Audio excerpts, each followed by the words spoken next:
Simulan nating pag-usapan ang prinsipyo ng pundasyon ng ating kumpanya.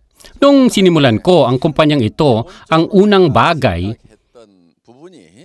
na naisip ko ay katauhan. Isang kumpanya ng di babagsak. Kailangan itong mabuhay. Dahil nawalan ako ng negosyo noon, tila ang pagbagsak ay nagdudulot ng mas maraming pinsala kaysa sa maraming krimen. Ang mga eksekutibo ng mga kumpanya na nabangkarote ay trinatratong parang mga kriminal.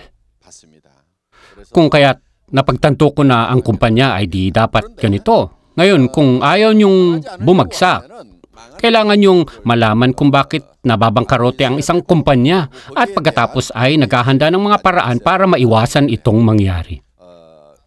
Ang rason kung bakit bumabagsak ang isang kumpanya ay simple. Ito ay kadalasang dahil sa mga gastusin. Kung walang mga gastos, patuloy ang takbo ng isang negosyo. Ngunit ang kumpanya ay nababangkarote dahil sa mga gastusin. Ang mga gastusin ito ay inuuri bilang nakapirming gastusin at nagbabagong gastos. Sa larangan ng nakapirming gastos, ang pinakamalaki ang gastos sa pagpapatrabaho. Kung may mga empleyado ka, kailangan mo ng opisina, ibig sabihin, bayad sa upa. May mga iba pang gastos na lalabas upang mabuhay ang kumpanya. Mas maiging babaan ang gastos sa paggawa hanggat pwede. At ang pinakamababang gastos ay zero. Dahil hindi mo na pwedeng babaan pa ito. Ito ang magiging ganap na halaga. Kaya kung babaan mo ang gastos sa paggawa na siyang pinakamataas na gastos sa zero, ang kumpanya ay magiging kumpanyang walang namamahala. Isa sa mga layuning pamamahala ng Atomy ay ang paghangad ng di pinamamahala ang kumpanya. Upang mangyari ito, kailangang lahat ay computerized. Sa pamamagitan ng pagkuha ng computer na gagawa ng lahat ng trabaho, posibleng mababawasan ang dami ng mga trabahador. Kapag lumalago ang kumpanya, dumadami din ang bilang ng mga nagtatrabaho. At nadadagdagan din ang gastos na kaakibat ng paglago. Ngayon, ang benta ng kumpanya sa isang punto ay maaring biglang mabilis na bumagsak. Ngunit mahirap na bawasan ang mga empleyado sa parehong paraan dahil mahirap kayanin ang gastos sa paggawa. Maaring bumagsak ang kumpanya sa ganitong sitwasyon.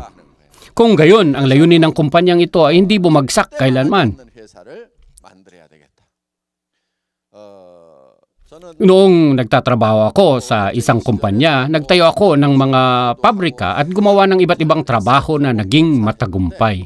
At nagsimula ako ng sarili kong kumpanya. At yan ay ang online shopping mall. Ngunit sa huli ay nabangkarote. Kahit na maraming tao ang gumagawa ng online shopping ngayon, 13 o 14 na taon na ang nakaraan, hindi pa kilala ang pamimili online. Kung tutuusin, pinangunahan ko ang panahon at hindi ito makahabol sa akin, kaya halos mawala ang lahat sa akin. Napagtanto ko na ang kumpanya ay hindi bumagsak. At ang rason sa pagbagsak na ito ay dahil sa mga gastusin. Upang mabuhay, kailangang babaan ang gastos sa paggawa na siyang magpapababa din sa upa. Dahil mababawasan nito ang gastos, wala dapat tao ang mamamahala sa kumpanya. Upang maging kumpanyang walang taong namamahala, lahat ng mga bagay na kailangan ay dapat computerized. At ang kumpanya ay tatakbo na nasa gitna ang sistema ng computer. At ito ang naging basihan para mabuhay itong kumpanya o katauhan. Ang susunod na prinsipyo ay ang bilis. Sa katauhan, ang kumpanya ay maaring mabuhay, hindi ba? Ang susunod na hakbang pagkatapos niyan ay ang paglago. Sa totoo lang, ang computerization ay nauugnay din sa konsepto ng bilis. Ngayon, sa halip na magtayo ng mas malaking balangkas, mas mahalagang magkaroon ng bilis. Isipin nyo ganito, isipin nyo ang dalawang tubo. Bawat tubo ay may tubig na lumalabas. Kung lalagyan natin sila ng pangalan na tubo A at B, aling tubo ang mas marami ang lumalabas na tubig? Karamihan sa mga tao ang sasagot ng tubong B. Idagdag natin ang konsepto ng bilis dito sa halimbawang ito. Ano ang mangyayari kung mabilis ang daloy ng tubig sa tubong A habang ang tubo B ay mahina ang daloy? Alin ang mas marami ang tubig na lumalabas? Sa kasong ito ay ang tubong A. Ang laki ng tubo ay nangangatawan sa gastos. Ang tubong A ay katulad ng pagkakaroon ng mababang gastos at paggamit ng bilis upang madagdagan ang husay nito. Kaya sa halip na pinalaki ang istruktura katulad ng tubong B, tataasan mo ang kahusayan sa pamamagitan ng pagdagdag ng bilis. Kung gayon, ang bilis ay may kaugnayan sa kahusayan. Ang ibang aspeto ng bilis ay may kaugnayan sa paglago ng organisasyon na nangyayari sa pamamagitan ng prinsipyo ng pagdagdag. Kadalasan ang mga bagay ay sumusunod sa prinsipyo ng pagdagdag. Pati sa ating isip ay tumpak at maganda ang pagkalkula ng pagdagdag at pagbawas. Ngunit sa ilang rason, di natin kayang maunawaan ang konsepto ng pagpapadami at ang ating kakayahan sa pagpapadami at ang aktwal na resulta mula dito ay sadyang magkaiba. Halimbawa, ipagpalagay natin ang panimulang sweldo mo ngayon ay 0.001 na dolyar at nadoble sa sumunod na araw kaya nagkaroon ka ng 2, 4 at 8 dolyar. Kung ganon, ang kaso magkano ang matatanggap mo sa ika-31 araw? Kung gagawin mo ang matematika, makakakuha ka ng mahigit 2 milyong dolyar. Katulad ng nakikita nyo dito sa larawan, nakakuha ka ng 0.001 noong unang araw, 0.002 sa sumunod, 0.004 sa susunod pa, 0.008, 0.016, 0.032 at iba pa. Karamihan ng tao ang mag-iisip na dahil nakakuha ka ng 0.001 sa unang araw, ilang libong dolyar lang ang makukuha mo sa ika-30 araw. Ganyan kadalas nag-iisip ang ating utak. Ngunit kung talagang kalkulahin mo ang lahat, makakakuha ka ng mahigit 2 milyong dolyar sa isang buwan. Katulad din ito, ang bilis ng paglago ng atomi ay sumusunod sa prinsipyo ng pagpapadami na tinatawag nating geometric progression. Mahalaga para sa inyo na magkaroon ng pag-iisip na makapagkalkula ng maigi. At sa halip na pagkatiwalaan ang iyong pandama o pakiramdam, kailangan mong maniwala at magtiwala sa kalkulasyon mula matematika. Marami ang nag-iisip na ang matematika ay lingwahe ng sandaigdigan. Halimbawa, kaya nating magtayo ng mga matataas na gusali. May mga gusali na may mahigit na 100 palapag, kaya kaya nating magtayo ng mga ganitong bagay. Marami ang nag-iisip na pagkatapos makita ang poste ng pundasyon, kaya bang hawakan ng posting ito ang bigat ng 100 palapag na gusali? Tila imposible, ngunit kinalkula ng arkitekto ang lahat upang kayang masuportahan ng poste ng pundasyon ang gusali. Kung kaya, nakatayo pa rin ang mga gusaling ito. Kaya maaring magkaiba ang ating pakiramdam sa aktwal na resulta ng matematika. Kapag nagkontra ang dalawa, kailangan mong pagkatiwalaan ang numero. Maaring isipin nyo, paano ako kikita ng 20,000 o 50,000 dolyar kada buwan? Marahil mararamdaman yung ito ay imposible. Ngunit kailangan yung maniwala sa kalkulasyon. At ang prinsipyo ng pagpapadami. Gamit ang prinsipyong ito, nagawa nating lumago ng mabilis. Kahit na maaring mahirap para sa ibang tao, na kumita ng 7 hanggang 10,000 kada buwan habang nagtatrabaho ng 20 hanggang 30 taon sa Atomy, kaya mong kitain ang 5 beses ng halagang ito. At buong 50,000 dolyar kada buwan sa loob ng 3 hanggang 5 taon. Posible lamang ito dahil sa matematika. Kaya ano ang dapat mong katiwalaan? Tiwala ka ba sa pakiramdam mo o matematika? Kailangan mong maniwala sa kalkulasyon. Ang pangatlong salik ng bilis ay bumubuo sa isang kumpanya. Ay ang paggamit ng paraan ng parallel delivery.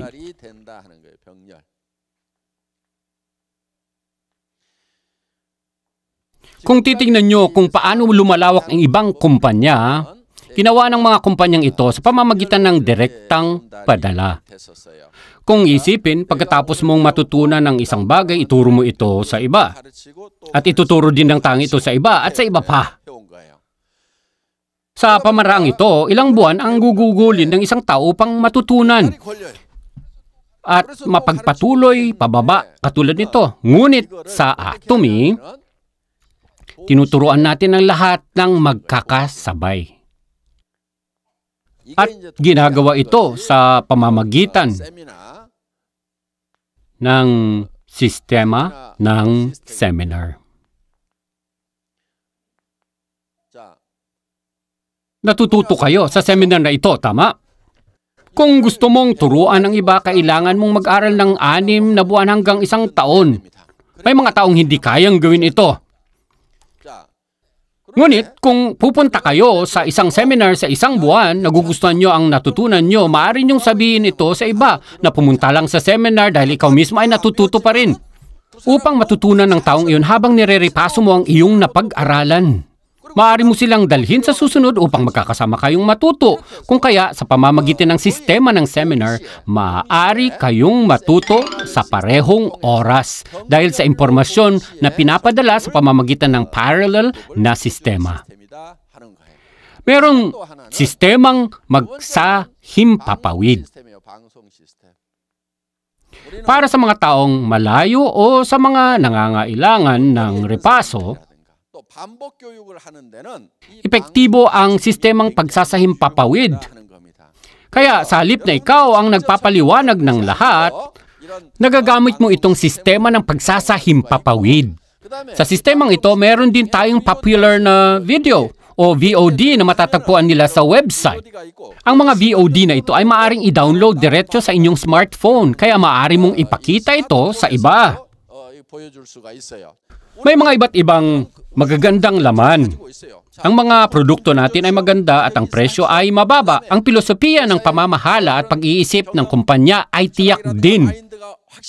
Dahil may mga magagandang impormasyon tungkol sa mga paksang ito, sa pamamagitan ng pagpapatupad nitong sistema ng padala ng impormasyon, binigyan tayo ng daan upang mapabilis na malampasan ang ibang mga multi-level marketing na negosyo. Halimbawa, kung 60 taon na kailangan ng kumpanya upang lumago, makakahabol tayo sa kanila sa loob ng 10 hanggang 20 taon. Kaya ang kumpanya ay maaaring mabuo gamit ang pamaraang parallel.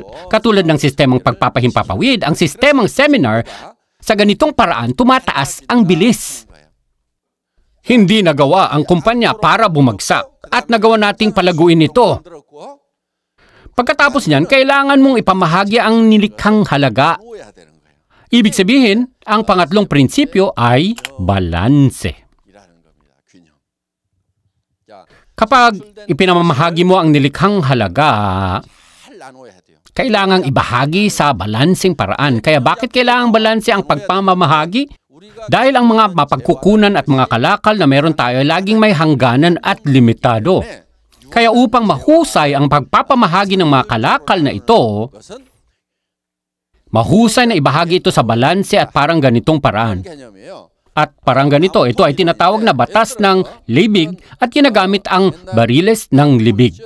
Ngayon, isipin nyo ang kahoy na timba na ganito. Anong kondisyon ang kailangan upang malagyan ito ng pinakamaraming tubig? Kailangang pare-pareho ang paldias nito.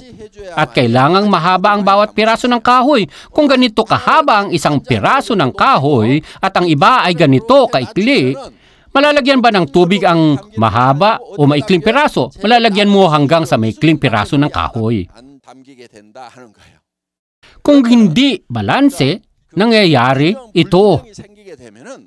May mga tao sa pakiramdam nila ay nalulugi sila kaya aalis sila. Kung kaya ikaw ay nasa gitna, may mga sangkap na ganito na bumubuo ng ating kapaligiran. Sa isang kumpanya, ito ay tinutukoy na customer at sila ay inuuri bilang panloob at panlabas. Kung titignan mo ang Atomy, ang mga taong gumagawa ng negosyong ito, ang ating mga panlabas na customer. Sila ang mga kontraktor, tama? Kaya ano ang dapat ipamahagi? Ang bayad ay dapat patas ang pagpapamahagi ito sa mga kontraktor. Kapag ipinamahagi ang mabayad na ito, ang pinakamalaking tanong ay, sa paanong paraan ipamahagi ang mga ito? Sa mga maraming kumpanyang multilevel marketing, kung titignan mo ang kanilang chart ng pagpapamahagi, may mga kaso kung saan ilang mga tao lang ang tumatanggap ng benepisyo at sila ay nagiging mga star player. Halimbawa, may isang kikita ng $10 milyong na bayad at may mga taong kumikita ng ganito sa Korea. Ngayon, ang Korea ay may regulasyon kung saan 35% ay kailangang ibalik. Kung ang isang tao ay kumikita ng malaki mula sa 35%, mas madali para sa kumpanya na itaguyod palabas ang sarili nito. Pwedeng ipagmalaki ng kumpanya na meron itong taong kumikita ng $1 milyong. Ngunit kailangan niyong maisip na ang $1 milyong na ito ay galing sa pagkagutom ng mga taong ito at ibinibigay sa mga star player. Ngunit sa Atomy, hindi namamahagi sa ganyang paraan dahil sa ceiling. Ito ay nagbibigay sa atin ng pagkakataon na mamahagi sa mga taong narito. Kaya kung titignan nyo ang distribusyon ng mga kumikita, ay may mga katamtamang dami ng tao na kumikita ng mahigit $200,000, mas maraming mga taong kumikita ng mahigit $100,000 at mas maraming mga kumikita ng $50,000 at maraming taong kumikita ng $20,000 hanggang $30,000. Yan ang chart ng distribusyon ng Atomy. Karamihan sa mga multi-level marketing na kumpanya ay kukunin ang nandito at ibibigay sa taong nandito. Ibinibigay nila halos lahat sa star player na ito.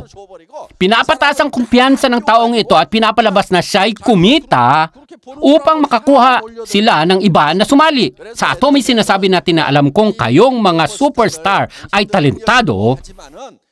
Sa tingin nyo ba ay malaki ang $50,000? Bakit hindi nyo ipinamahagi sa mga di pinalad na nandito sa baba? Kung kaya napalitan ang distribusyon. Kung hindi ka kontento sa 50, 70 o kaya $100,000 bawat taon, hindi mo dapat gawin ang Atomy dahil hindi kami nagbibigay ng mas marami kaysa sa ceiling. Kung gusto mo ng mas marami, kailangan mong maghanap ng ibang kumpanya. Diretso kong sinasabi sa inyong lahat yan, kaya huwag kayong magrereklamo sa huli. Muli, kung gusto nyo ng mas marami, pumunta kayo sa iba. Kahit na kumita ka lang ng $50,000 kada buwan sa Atomy, hindi magiging iba ang buhay mo. Sa isang taong kumikita ka ng $500,000 kada buwan, ang kalidad ng iyong buhay sa $50,000 kada buwan ay kalintulan ng taong kumikita ng $500,000 kada buwan. Katulad din ito, dahil marami kang kalakal, hindi ibig sabihin na may dagdag sa kagamitan. Sinasabi sa Law of Diminishing Marginal Utility na nawawalan ka ng kagamitan kapag nagkakaroon ka ng sobra. Kung may pagbagsak sa kagamitan dahil sa pagkakaroon ng sobra, bakit hindi natin ibahagi ito sa mga lugar kung saan may kailangan at gawin itong balanse? Ang pagkain ay isang magandang halimbawa nito. Kung patuloy ang iyong pagkain, magsisimula kang mawalan ng gana. Tila labis na pagpapahirap din na sabihin sa isang taong busog na kumain pa ng marami. Ang kumita ng pera ay may gamit kung di sapat ang meron ka. Para sa akin, ang $3,000 ay malaking pera noon. Sa buong buhay ko, ang $3,000 ay tila malaking pera. Habang ako ay may sakit at naninirahan sa isang paupahan, pagkatapos bumagsak ang aking kumpanya, ang $3,000 ay malaking halaga. Kapag iniisip ko ang level ng stress na meron ako noong ginagastos ko ang $3,000, tila mas mahirap gumawa ng desisyon kung ikukumpara ko sa paggastos ng $100,000 ngayon. Kaya't sa halip na ang pakiramdam na ang $100,000 ay malaking halaga, ang $3,000 noong panahong iyon ay malaki na. Ang pakiramdam ay katumbas ng maraming pera. Lahat kayo ay makakaramdam ng ganito. Ang allowance na $3,000 ay parang mas malaki kaysa $100,000. Kaya sa halip na ipamahagi sa mga tao kung saan ang kagamitan ay mababa, ibinabahagi natin ito upang kumita sila ng $3,000 hanggang $5,000 kada buwan. Bilang resulta, ang kahusayan ng kalakal ay maaaring dagdagan at itodo ang paggamit nito sa pamamagitan ng pagpigil sa pagpunta ng pera sa iisang banda at ipamahagi ito sa balanseng paraan. Maaari nating itodo ang paggamit ng kalakal na meron tayo sa loob, kaya't ang sistema ng pagbayad ay ginawa ding balanse. Halimbawa, kailangan kong malaman kung magkano ang matatanggap ng bagong kontraktor. Ngayon, ano ang kailangan mo upang maging isang sales master? Kailangan mo ng 2.5 milyong PV sa bawat leg, hindi ba? Sa totoo lang, gumawa ako ng ilang simulasyon. Sa pamamagitan pagsubok ng 2 milyong PV, 1.5 milyong PV, 3 milyong PV, 5 milyong PV, at iba pang halaga. Kahit na ito ay may 2.5 milyong PV ngayon, kailangan kong subukan ang ibang numero muna. Tila mas maiging maging sales master sa 1 milyong PV kaysa sa 2.5 milyong PV, hindi ba? Ngunit ang bayad ay mas maliit. Ang progresyon ng planong ito ay kailangan katulad ng isang hagdanan. Kung ang hakbang ay masyadong mataas, isipin ng tao na mahirap at susuko sila. Ano ang mangyayari kung ang hakbang ay masyadong mababa? Hindi pa rin susubok ang mga tao dahil wala silang mapapala. Kaya mahalagang kunin ang tamang laki at tatangkad para sa mga hakbang. Para kung umakyat ka, masisiyahan ka. Kailangang tama lang upang gugustuhin mong sumubok. Kailangan ding ipakita ng numerong ito ang psikolohikal na bahagi. Iyan ay kung ginawa ng CEO ang trabaho, hindi mo makukuha ang numerong ito. At sinabi ko sa inyo noon na ako ay naging kontraktor. Gamit ang aking mga naging karanasan na basihan, nagawa kong tama lang ang laki ng mga hakbang na ito.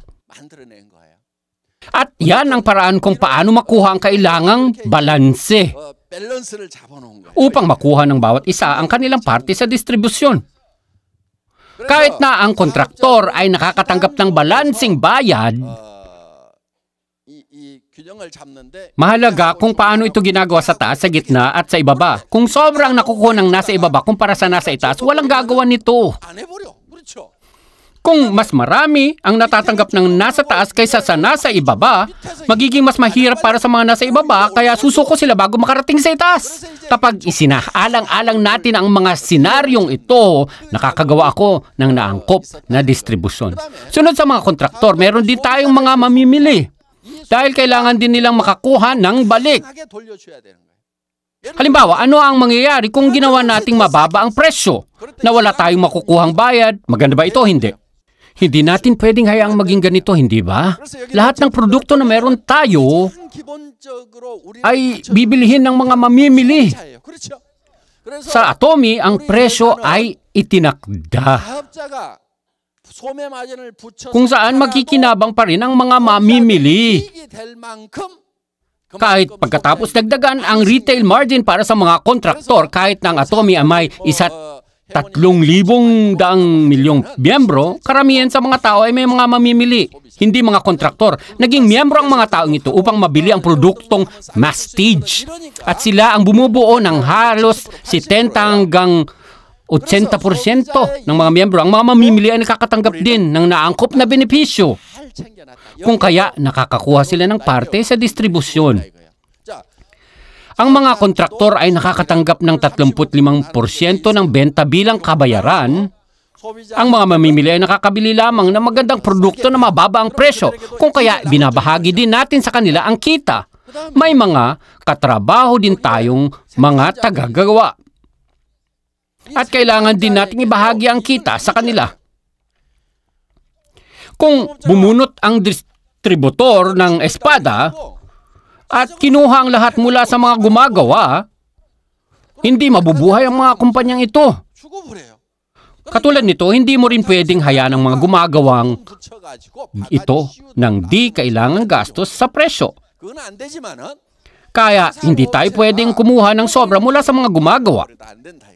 Dito pumapasok ang balansing distribusyon na kailangan din nilang malaman.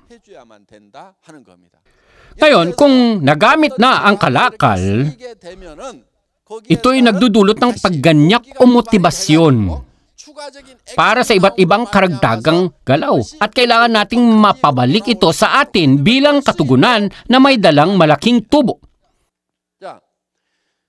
May mga marami pang ibang entidad katulad ng mga kumpanya ng distribusyon na kumikita ng pera sa pakikipagtrabaho sa atin. Mahalaga ding ibahagi ang kita sa kanila. Kapag naibahagi na ang lahat sa balanseng paraan, nasisiyahan ang bawat isa, nag-uudyok sa atin upang mas magsikap magtrabaho.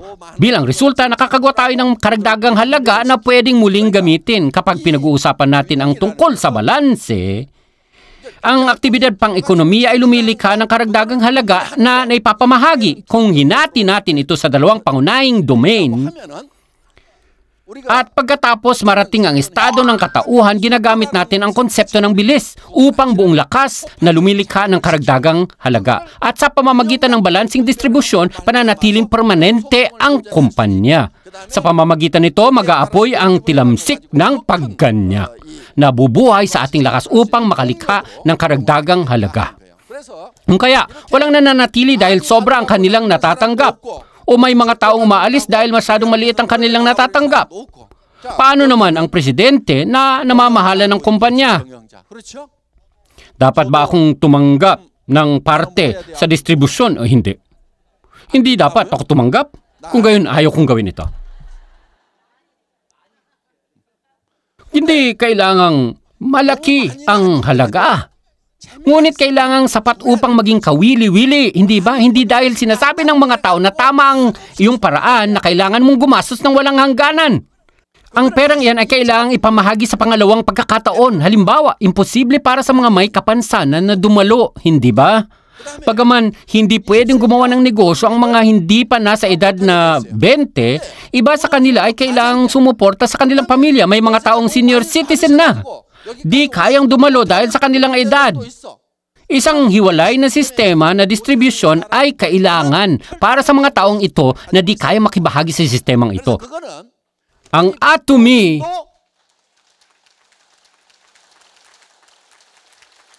bilang isang kumpanya ay magiging bahagi ng sistemang iyon. At personal kong sisiguraduhin na lumikha ng pangalawang sistema ng distribusyon. Kung hindi, magiging bahagi ako ng 1% na kukutsahin ng mga 99%. Kung kikita ka ng pera na mas higit pa sa itinakdang halaga, ang karagdagang halaga ay dapat maipamahagi sa pangalawang pagkakataon. Ang pinakamaiging pamaraan para sa distribusyon ay maging bahagi ng sistema ng atomy. Gawin ang negosyo at pangatawanan ang iyong papel at pagkatapos ay tanggapin ang iyong parte sa distribusyon. Kapag lumago ang negosyo, pagpatuloy mo ang distribusyon sa pamamagitan ng paghahanda ng ligtas na neto sa iyong paligid. Kung mayaman lang ang lahat ng kontraktor sa atomy at bawat isa ay mahirap, magiging mas maganda ba ang mundo?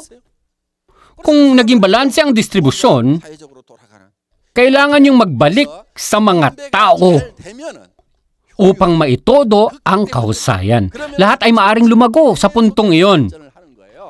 Ngunit ano ang mangyayari kung hindi balanse at may isang sobra ang nakukuha? Halimbawa, may isang kontraktor na napakalakas. Kinuha ng taong iyon ang sobra para sa kanyang sarili. Ngayon, paano ginagawa ito? Hihingin ng asosasyon ng kontraktor ang karapatan para sa pagdala ng supply. At pupunta sila sa iba kung hindi nila makukuha ito. Kaya ibibigay ng eksekutibo ito sa asosasyon. Ngayon dahil sa hindi matatanggap ng higit sa 35% ito, lilikha sila ng ibang kumpanya na kailangang daanan ng padala. Ito ay isang paraan na ginagamit ng mga kontraktor upang makakuha ng mas maraming pera. Alam ko kung aling kumpanya ang gumagawa nito. Hindi ito dapat mangyari. Kahit na pati ang presidente ng atomy ay kayang gawin ito, hindi ba? Habang napapadalang produkto, maaari akong lumikha ng ibang kumpanya upang makagawa ako ng mas maraming tubo para sa aking sarili. Ngunit ito isang bagay na hindi kailanman dapat mangyari. Hindi kailanman. Isang taong malapit sa akin ang gustong gawin ito. Sabi niya, huwag kang mag-alala, hindi ko kukunin lahat. Hahatian kita. Lumikha lamang tayo ng isang kumpanya kung saan lahat ng kalakal ay dadaan dito bago ipadala. Gusto niyang gawin ito at putulin ang aming pagkakaibigan. Sinabi ko sa kanya na huwag gawin ito at sinabi niyang nagbago ako. At nagpatuloy siya. Ipapadala pa rin ang mga produkto. Anong mali kung kukuha tayo ng mas maraming pera at pagkatiyan ito, hindi talaga magandang iyong pinagbago. Lumalala ba ako? Hindi. Sa halip, ang ating pagkakaibigan ay lumala. Yan ang nangyari. Kaya, sinabi ko sa kanya, kapag ginawa mo yan, sa tingin mo ay walang gagawin ng aking kapatid? Paano naman ang aking tito o mga pamangkin? Hindi lang ang aking mga kamag-anak, kundi bawat isa ang magsasabing maging bahagi sila nito. Ayaw naming iwanan ang kahit isa. Kung gagawin ko ito upang mapanatili lang ang ating pagkakaibigan, lahat ng mga tao sa paligid ko ay magiging kaaway ako.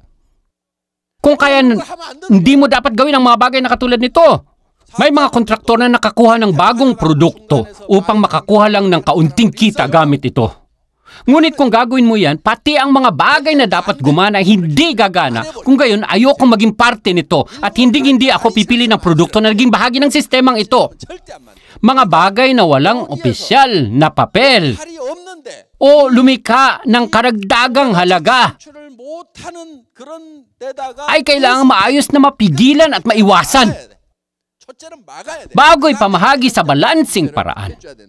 Ang kahusayan ay maaari lang itodo kung ang mga tao ay nasa kani-kanilang papel at tumatanggap ng makatarung halaga para sa kanilang ginagawa.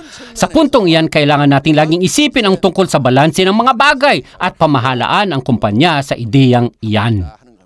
Dito ako nagtatapos. Salamat sa inyong pakikinig.